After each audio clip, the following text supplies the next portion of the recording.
যার যার মতো শেষে তারাবি পড়তেন, উৎসাহ দিতেন নবীজি, পড়ো পড়ো, এটা পড়ো, এই লাভ এই লাভ। ফাতুওয়াফিয়া রাসূলুল্লাহ সাল্লাল্লাহু আলাইহি ওয়াসাল্লাম ওয়াল আমরু আলা যালিকা। ইতিমধ্যে নবীজি দুনিয়া থেকে বিদায় নিলেন। ব্যাপারটা এইভাবে চলছিল, তারাবি উৎসাহ সাহাবাদের মাঝে আছে, কিন্তু কত রাকাত এটাও আমরা জানতে পারলাম না, পুরা মাস যে তারাবি এটাও জানতে পারলাম না।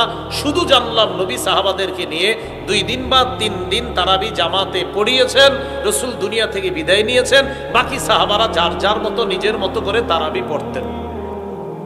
একটু বুঝাইছিনি সবার? আচ্ছা।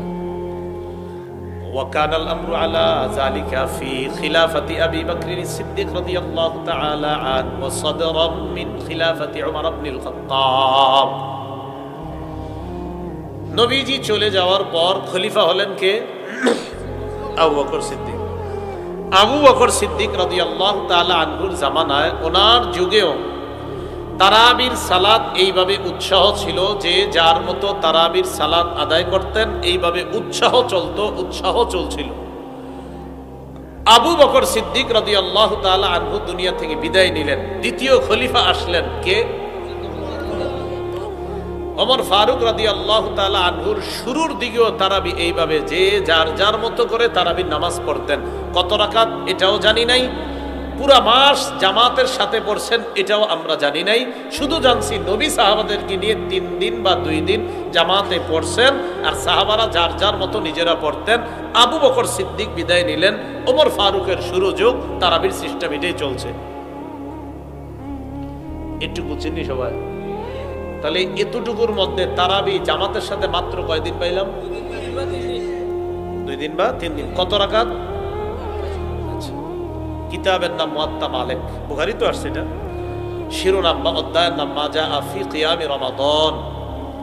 বর্ণনাকারীর নাম আব্দুর রহমান আল কারি রাহমাতুল্লাহি আলাইহি। তিনি বলেন, খারাজতু মা উমর ইবনে আল খাত্তাব রাদিয়াল্লাহু তাআলা আন ফি রমাদান ইলা আল মসজিদ। আব্দুর রহমান আল কারি বলেন, রমজান মাসে ওমর ফারুক রাদিয়াল্লাহু তাআলা আনহুর সাথে আমি মসজিদে গেলাম। কোথায় গেলাম? মসজিদে যাওয়ার পর দেখলাম ফাইদান নাসু আউযাউন মুতাফাররিকুনা, মসজিদের মধ্যে মুসল্লিরা বিক্ষিপ্তভাবে তারাবির নামাজ পড়ে। ইউসাল্লির রাজুলু লিনাফসিহি, কেউ একা তারাবির নামাজ পড়ে। ওয়া ইউসাল্লির রাজুলু ফায়ুসাল্লি বিসলাতিহি আররাহ, কেউ আবার 2-4 জন নিয়ে জামাতে পড়ে। কেউ পড়ে একা, কেউ 2-4 জন নিয়ে জামাত পড়ে। এভাবে চলতেছে। তো ওমর ফারুক মসজিদের দিকে এভাবে তাকাইলেন, বলেন তো কেউ একা পড়ে, কেউ 2-4 জন নিয়ে জামাতে, এটা কি ভিন্ন মসজিদে না একই মসজিদে? মাশাআল্লাহ, এই তো বিষয়গুলো ঢুকতেছে মাথায়। এগুলা যদি মাথায় একবার বসাইতে পারেন, ইনশাআল্লাহ মরণের আগে আর ঝগড়া করার প্রয়োজন হবে না।